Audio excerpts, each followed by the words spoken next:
अस्सलाम वालेकुम दोस्तों, कैसे हैं आप लोग? उम्मीद करता हूँ आप लोग ठीक होंगे। अच्छा, आज की इस वीडियो में हम ट्रायंगोनोमेट्री का एक इम्पोर्टेंट क्वेश्चन है और उसको हल करने की भरपूर कोशिश करेंगे और देखेंगे कि हम किस तरीके से इस क्वेश्चन को हल करेंगे। तो इसमें हमारे पास एक रिजिड लोड दिया है, तो रिजिड लोड और फ्लेक्सिबल लोड में ये फ़र्क है कि अगर आप लोगों के पास रिजिड लोड है, तो उसपे फ़ॉर्मूला अप्लाई नहीं होगा और जो फ्लेक्सिबल लोड है, उसपे फ़ॉर्मूला अप्लाई होगा।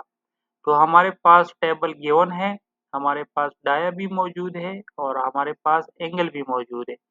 तो जब हमारे पास डाया मौजूद है तो हम उसी डाया को लेकर स्टोर में जाएँगे और फिर उसी डाया का जो कैपेसिटी का बेल्ट होगा वो हम निकालेंगे और फिर उससे जो है लोड को उठाएँगे। तो ये जो टास्क हमें दिया गया है 1/8 का, तो ये कितना लोड बर्दाश्त कर सकती हैं, हमने स्टोर में से कौन-सा बेल्ट को निकालना है।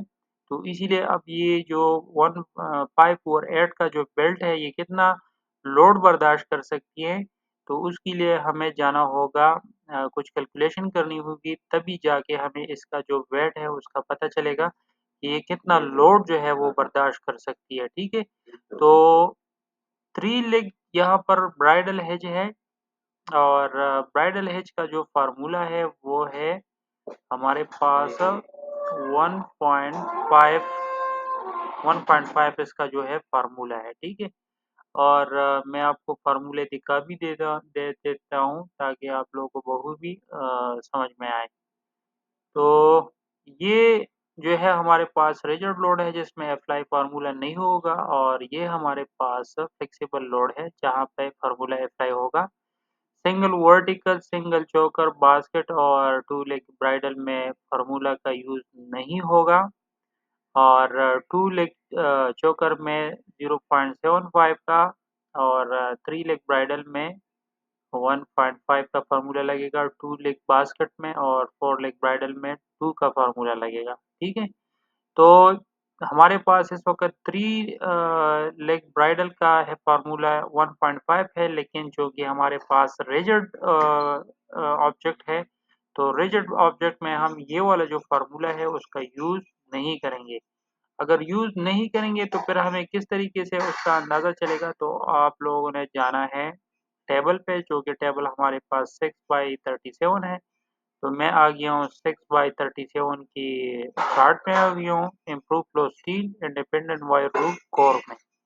अच्छा, यहाँ पर जो हमारे पास डाया मौजूद था वो 1.8 का था, तो मैं इस रो को ड्रैग करूँगा और हमारे पास जो डिग्री बनी थी वो 60 की बनी थी, तो हम इसको ड्रैग एंड ड्रॉप करेंगे। तो इन दोनों को मिलाएँगे तो हमारे पास एक फिगर आ जाएगा जो कि बनता है 11,950।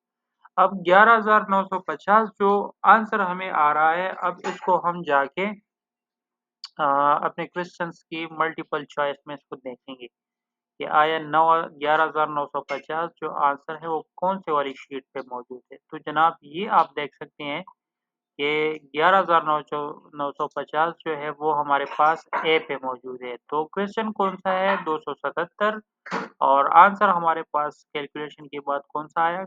ए। तो अब मैं जाके इसको देखूँगा। अब मैं आता हूँ इस क्वेश्चन की जो शीट है, तो आप लोग देख सकते हैं कि यहाँ पर अगर मैं इसको देख लूँ, ये हमारे पास 77 है और ए इसका आंसर है, तो आंसर हमारा ठीक निकला। रिजिड अ, वेट की वजह से हमने 1.5 का जो फ़ॉर्मूला है उसको अप्लाई नहीं किया। फ्लेक्सिबल लोड में हम इसको अप्लाई करेंगे और रिजिड में हम इसको यूज़ नहीं करेंगे।